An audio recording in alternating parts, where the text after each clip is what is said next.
বাংলাদেশের প্রখ্যাত রাজনীতিবিদ এবং তিনবারের প্রধানমন্ত্রী বেগম খালেদা জিয়ার নেই। আজ মঙ্গলবার সকাল ৬টার পর ফজরের নামাজের কিছু সময় পর তিনি শেষ নিঃশ্বাস ত্যাগ করেন বলে আমরা জানতে পেরেছি।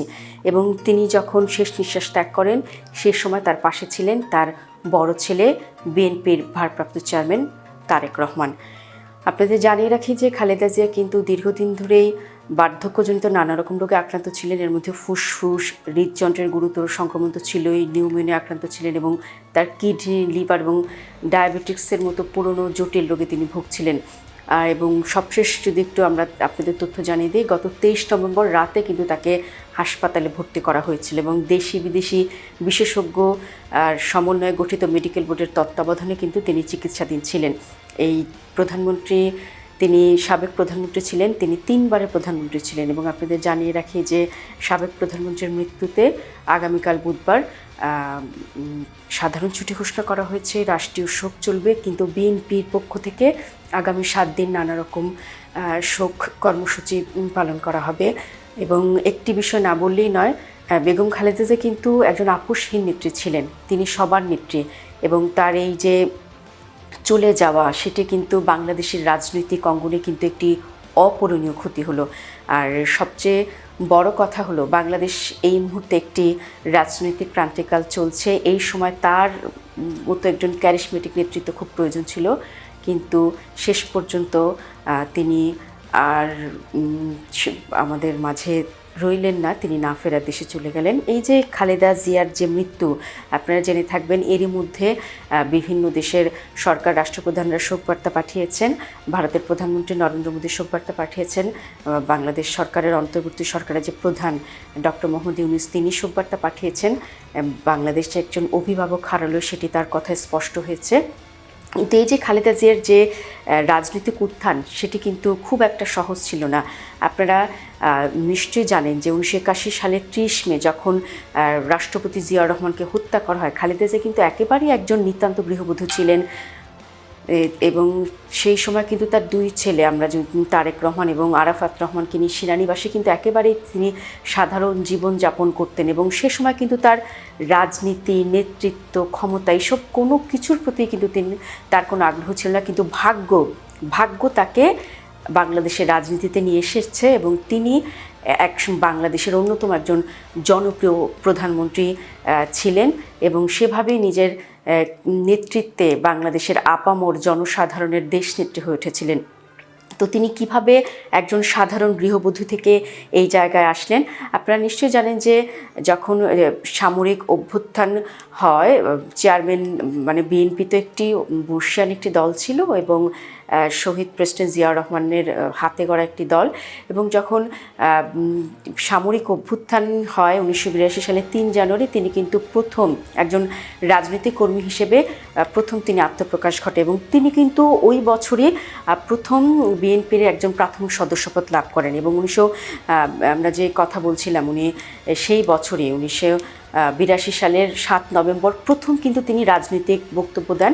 সেই দিন তিনি জিয়াউর রহমানের মাজারে শ্রদ্ধা জানাতে গিয়েছিলেন। সে সময় কিন্তু তিনি প্রথম রাজনৈতিক বক্তব্য দেন।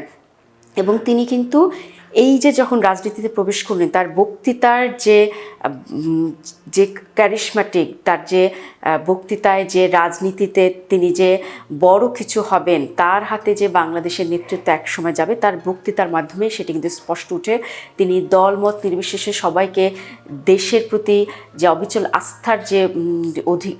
আস্থা রাখতে বলেছিলেন, সেটি কিন্তু তার বক্তব্যের মাধ্যমে ফুটে ওঠে। আপনাদের জানিয়ে রাখি, এই 1982 সালের 7 নভেম্বর তিনি প্রথম রাজনৈতিক বক্তব্য দিয়েছেন, সেটি বলছিলাম। এবং 1983 সালের মার্চ মাসে তিনি বিএনপির সিনিয়র ভাইস চেয়ারম্যান হন। এবং এপ্রিলের দিকে দলের যে প্রথম বর্ধিত একটি সভা, সেখানে তিনি ভাষণ দেন। এবং 1 বছরের মধ্যে 1984 সালের 10 মে তিনি বিএনপির চেয়ারপারসন নির্বাচিত হন। আপনারা জানেন যে সেই সময় দেশে একটি অস্থির রাজনৈতিক অবস্থা চলছিল।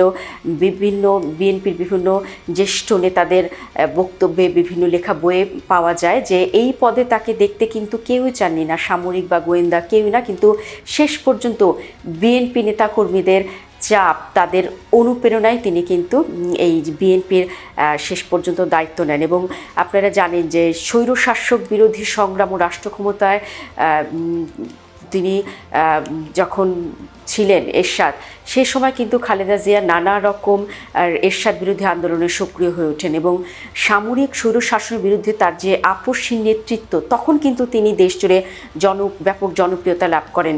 এবং আপনাদের জানিয়ে রাখি যে এরশাদ বিরোধী যে আন্দোলনের সময় তাকে কয়েকবার আটক করা হলেও তিনি কিন্তু আন্দোলন থেকে সরে যাননি এবং সেই যে তাকে আন্দোলন, সেখানেই কিন্তু তিনি ব্যক্তিগতভাবে সফল হয়েছেন এবং দলকেও সামনের দিকে এগিয়ে নিয়ে গেছেন। এবং আমরা জানি যে জেনারেল এরশাদের পতনের পর 1991 সালের, মানে জেনারেল এরশাদের পতনের পর 1991 সালের যে জাতীয় নির্বাচন হয়, সেখানে কিন্তু বিএনপি বিজয় লাভ করে। এবং আপনারা একটি বিষয়ে খুবই অবাক করা বিষয় যে 10 বছরের মধ্যে দেশের প্রথম নারী প্রধানমন্ত্রী হিসেবে তিনি বাংলাদেশের ক্ষমতায় আসেন। এরপর তিনি হচ্ছে তার নেতৃত্বে বিএনপি 1991-1996 সালে ক্ষমতা ছিল এবং সরকার গঠন করে। তারপর আরও এক মেয়াদে কিছু দিনের জন্য তিনি প্রধানমন্ত্রীর দায়িত্ব পালন করেন। তবে 2001 থেকে 2006 সাল পর্যন্ত আবারও পূর্ণ মেয়াদে তিনি প্রধানমন্ত্রীর দায়িত্ব পালন করেন। এই তার যে প্রধানমন্ত্রীর দায়িত্ব পালন করার সময় বাংলাদেশ কূটনীতিক অঙ্গনে নানা রকম প্রভাব বিস্তার করেছে, প্রতিবেশীর সাথে সুসম্পর্ক বজায় রেখেছে এবং বাংলাদেশে অর্থনৈতিকভাবেও এগিয়ে গিয়েছে।